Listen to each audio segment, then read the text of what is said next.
Mending अ puncture यानी कि puncture की मरम्मत करना, रिपेयर भी कहते हैं लेकिन मैंड डिफरेंस होता है, तो तुम डाल सकते हो difference between repair and mend, ठीक है ना। ये अभी भी हम चेक करेंगे।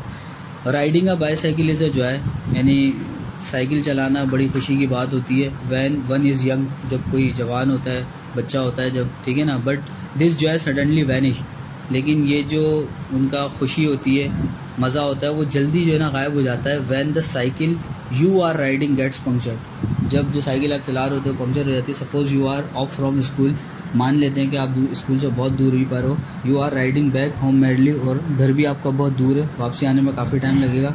Suddenly a wheezing sound comes from your hand wheel, hand मतलब पिछले व्हील से आपके एक साउंड आए, हैंड बिहाइंड करके साउंड आए, ये wheezing sound. You feel while riding that tyre has lost its tightness and pressing flat against the ground, यानी कि आप ये देखेंगे यार थोड़ा सा फुस हो गया, दब रहा है यार, ये चलने में आपको महसूस हो जाएगा कि यार क्या हो रहा है, ये ग्राउंड के साथ फ्लैट हो गया, सीधा हो गया। You get down the bicycle, bicycle से नीचे उतरते हो। Some time there is a tyre burst, वो फट जाता है। Frightening you and the passers by, अच्छा बोला उसने, आसपास के लोग गुजर रहे तो उन्हें भी डरा देता। This emergency should not worry, ये चीज़ आपको परेशान नहीं कर सकती, ये आफत आप इससे बच सकते हैं। If you are prepared for it, अगर आप इसकी तैयारी करके जाएं। You lay your bicycle on the ground and leave it there, आप अपनी बाईसाइकिल को ग्राउंड पर छोड़ें, वहीं छोड़ दें, उसको लिटा दें। You take out your kit for mending the puncture, puncture की किट निकालें मुरम्मत करने के लिए। इट कंटेन अ व्रेंच, इसमें एक आपके पास समझ लो एक व्रेंच होगी, ठीक है ना, इसको चिमटा टाइप भी बोल सकते हो, ठीक है ना, पाना बोल सकते हो। A piece of old cycle tube, old cycle का एक ट्यूब होना चाहिए आपके पास। A pair of small scissors, यानी कि आपके पास सीजर्स होनी चाहिए। सैंड पेपर, रिगमाल होना चाहिए। कलर पेंसिल होनी चाहिए। स्टिकिंग सोल्यूशन होनी चाहिए, चिपकाने वाला solution. Then you get some water in a large shallow pot, ठीक है ना। अब इसको कौन बताए शैलो पॉट कहाँ से आएगा वहाँ पर, ये भी तो बताओ मेरे को एक बार। इसने बोला कि किट विट रख ली, शैलो पॉट कहाँ से आएगा? पॉट भी लेके चले गया मैं, पानी कहाँ से आएगा? शैलो पॉट भी लेके घूमूँ, ये भी लेके घूमूँ, अब पानी कोई दे ना दे, यहाँ पे तो ऐसी पानी की कमी होती है, बोले हम तो नहीं दे रहे। Then you get some water in a large shallow pot, मतलब गहरे से बर्तन में आपको पानी चाहिए। You take one edge of the tyre off the rim, आपको क्या करना है फिर, रिम से जो है ना टायर को अलग करना है। You take out the tube and inflate it, उसके अंदर हवा भर दो। You dip inflated tube into the pot of water bit by bit, और वो इन्फ्लेट मतलब उसमें हवा भर दी, अब बिट बाय बिट उसको आप डालते रहो। The moment the puncture part of the tube goes under water, जैसे ही वो जाएगा पानी खुश हुआ हुआ, वो एयर बबल्स विल सीन, आप बुलबुले देखेंगे, बुलबुले, ड्रामा बुलबुले coming out of the small hole, छोटे से सुराख से बुलबुले दिखेंगे आप with a hissing sound. You mark the spot with a colour pencil, उसको कलर पेंसिल से स्पॉट लगाएं। The hole of the tube is tested in this way, इस तरीके से आप पूरा होल प्रोसेस करें। And all the puncture part of the tube are mark, सारे पंक्चर पार्ट मार्क कर दें।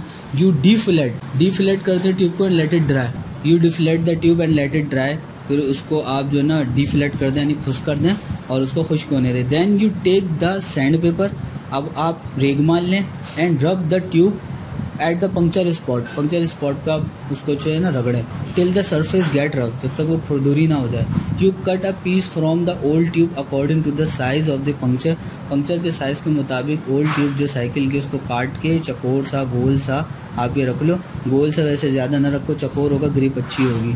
You also make it surface rough with the sand paper, आपको उसकी भी सरफेस को रफ करना है। रफ क्यों करना है? ताकि हम स्टिकिंग सोल्यूशन लगाएं तो उसके अंदर जो छोटे सुराख किए हमने सैंड पेपर से उसमें घुस जाए, वो सही से चिपक जाए, वरना सरफेस फ्लैट होगी तो चिपक लगेगी लेकिन वो जल्दी हट जाएगी। Now you take the sticking solution, अब आप चिपकाने वाला सोल्यूशन ले लें। You apply some of it to the tube as well to the piece of rubber and rub it with your finger, मतलब पहले इस पर थोड़ी सा लगाएं, फिर थोड़ा स्पॉट की जगह पे लगाएं, उसको थोड़ी देर के लिए सूखने के लिए रखें, फ़ौरन नहीं चिपका दें, फ़ौरन बॉन्ड नहीं होता। You wait for some time till the solution dries a little, थोड़ा वेट करो। You place the piece of rubber on the puncture and press it tight, रखें और दबा दें उसको जोर से। It stick to the tube, वो ट्यूब से चिपक जाएगी। The puncture has been mended, puncture आपका जो है बन चुका है, मरम्मत हो चुकी है। Put the tube back into the tyre, अब ट्यूब जो है वो टायर के अंदर डाल दें, पंप एयर, हवा भरें इनटू इट उसके अंदर, and ride as you wish, और चलाएं जैसा आपकी मर्जी है। This is how one may mend the puncture by oneself. इस तरह ये चीज़ें करके खुद ही कोई बंदा पंक्चर बना सकता है बगैर किसी की मदद के अकेले। The process of mending a puncture at a cycle shop in different one, मतलब साइकिल की शॉप पर अलग तरीके से पंक्चर लगाया जाता है और वो लॉन्ग लास्टिंग होता है। A kind of half solid rubber solution is applied to the puncture part of the tube. Half solid rubber solution जो है अप्लाई किया जाता है पंक्चर के पार्ट के ऊपर। It is heated at a certain temperature for some time in a machine which is sort of press, दबाने वाली होती है ना, उससे दबाया जाता है। जब सही से दब गया ना वो जान ज़्यादा लगा देती है। द सॉल्यूशन मेल्ट्स, अब सॉल्यूशन पिघलता है और स्टिक हो जाता है to the tube so that both are inseparable. इतना पक्का हो जाता है कि दोनों को अलग करना बड़ा मुश्किल होता है। This method of mending puncture is common these days and is more durable. Long lasting भी लिख सकते हैं, मोर ड्यूरेबल, यानी कि बहुत पायदार है ये वाला तरीका ना जो प्रेस से दबाया जाता है।